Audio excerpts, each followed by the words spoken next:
Okay, this is going to be a knife sharpening video. These are a couple of knives that came into the FixIt Clinic, and I'm going to be sharpening these today with my Japanese stones. I have an 800 grit, 1200 grit, and a 6000 grit. This is the 6000. This one here on this side, you can look at the other side. It's got the markings 800 and 1200. Okay, I'll soak these in water for about 15 minutes. Okay, then I'll show you a little bit. These knives are not bad. You can see maybe a little bit of a glint, and you can see that it's slightly irregular. It may not pick up on the camera. The client brought them in and wanted to get them sharpened. Now you can always use the sharpening steel, but what we're going to try to do here is give them a nice new edge. I'm going to use pause and I will show you a few things, okay?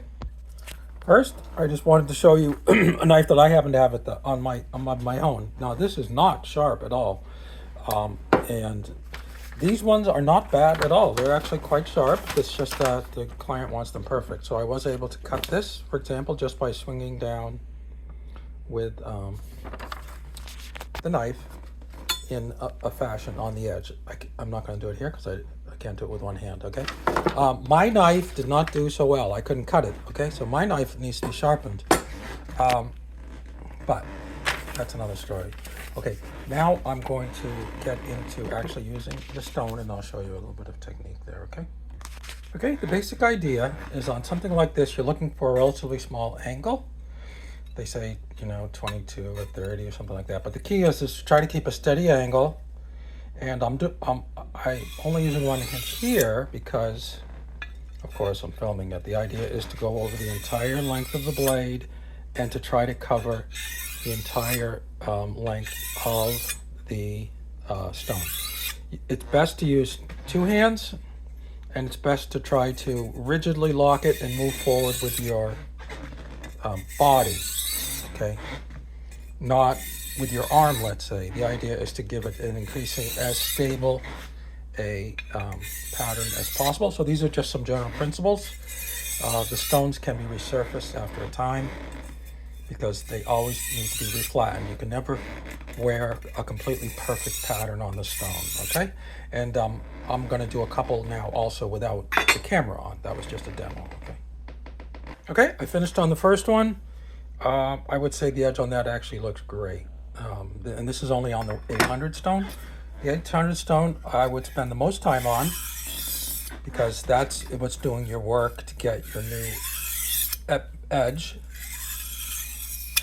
And the other stones I'll only do much fewer. I might have done this 20 or 30 times on each of these sides. I'm working on the second one now, and like I said, I'm not going to do a lot with here because I can't keep my body as rigid, particularly in my hands, okay, to try to keep the angle constant, okay? Doesn't have to be perfect. Now, I'll hit pause and I'll do that second blade. Okay, I'm working on to the finer grit now. This is at the 1200. I'm not even going to actually do it with this because I don't want to. Now I want to maintain the blade that I got, so I'm just going to show you now.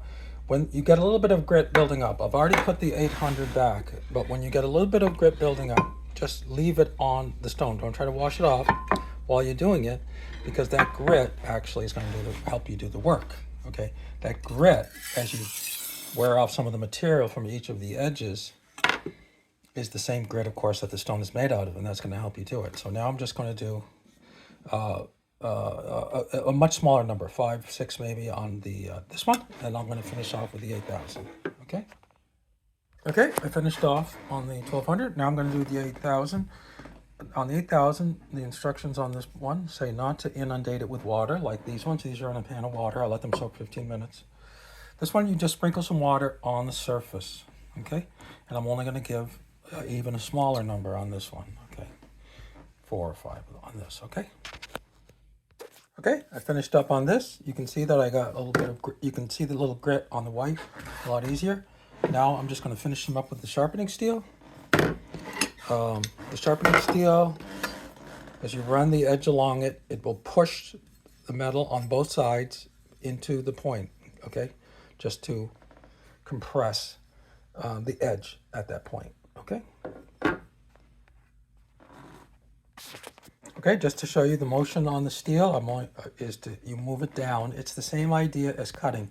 You're actually moving the edge. On all of these, you're moving the edge, and that pushes the metal away from the edge, leaving the edge sharp, okay? And anyway, that's the same motion that you use on the sharpening steel. I would say everything here looks great. I was able to get some reflections off of the edge with the light coming through the window initially.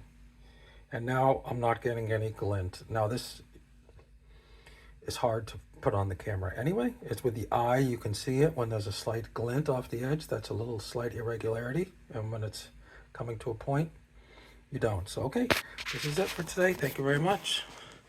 And that's sharpening some knives with Japanese water stones.